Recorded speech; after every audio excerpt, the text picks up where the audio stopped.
Hipertensi adalah normal di kalangan orang yang berkerjaya. Contohnya, orang yang bekerja di pejabat.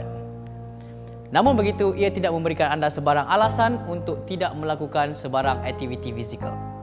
Akan tetapi, beberapa langkah penting perlu diambil kira agar fizikal aktiviti yang akan anda ambil perlu dilakukan dengan selamat. Kita ikuti sesi bersama pakar sains senaman.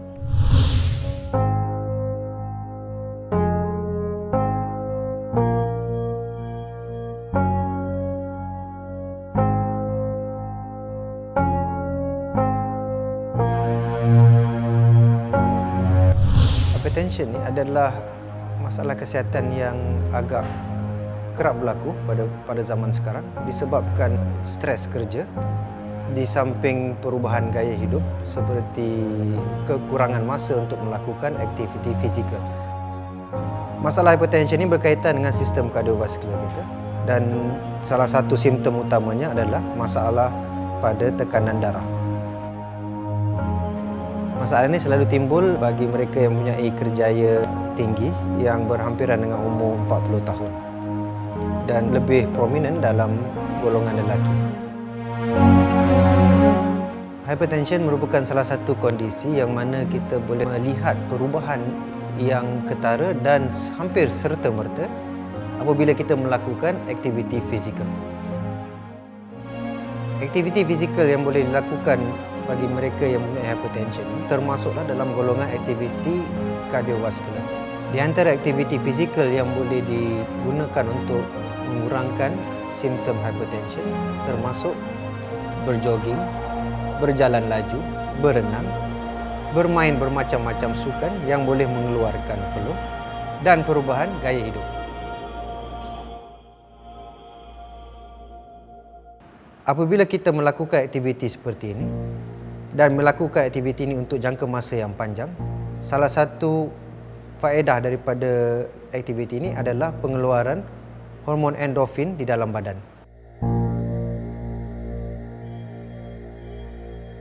Hormon endorfin ini akan menyebabkan kita merasa lebih selesa dan rileks selepas melakukan aktiviti fizikal. Apabila kita berasa lebih rileks, stres akan berkurangan. Apabila stres berkurangan, tahap tekanan darah juga akan berkurangan untuk masa yang lebih lama.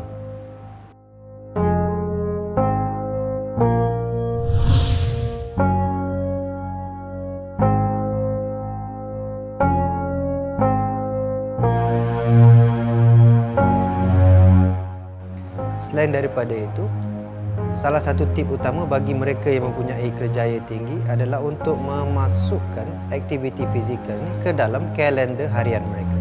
Apabila ia dijadualkan, maka kita akan lebih bertanggungjawab dan lebih berdisiplin untuk mengikuti program yang diberikan.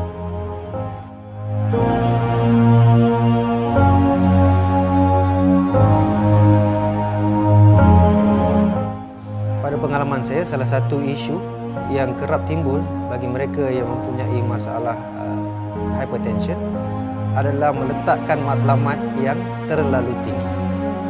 Apabila kita meletakkan matlamat latihan yang terlalu tinggi, kita tidak mencapai matlamat tersebut, ia menimbulkan stres. Oleh demikian, letakkan matlamat yang boleh dicapai, matlamat aktiviti dan bukan matlamat pencapaian. Contohnya, matlamat minggu ini adalah untuk berjalan kaki untuk 4 kali seminggu selama 20 minit satu sesi. Bukannya menghabiskan 5 km dalam masa 20 minit contoh.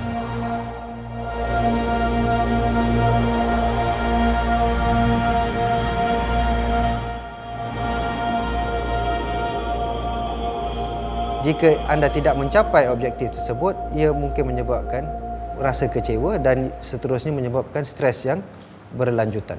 Apa jua matlamat dan aktiviti yang dipilih perlu bergantung kepada kemampuan diri sendiri.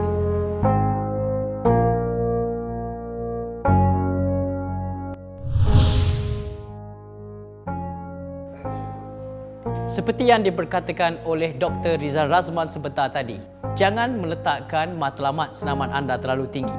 Ini kerana jika matlamat tersebut tidak dicapai, tahap stres akan lebih meningkat. Maka ia akan lebih memburukkan lagi keadaan.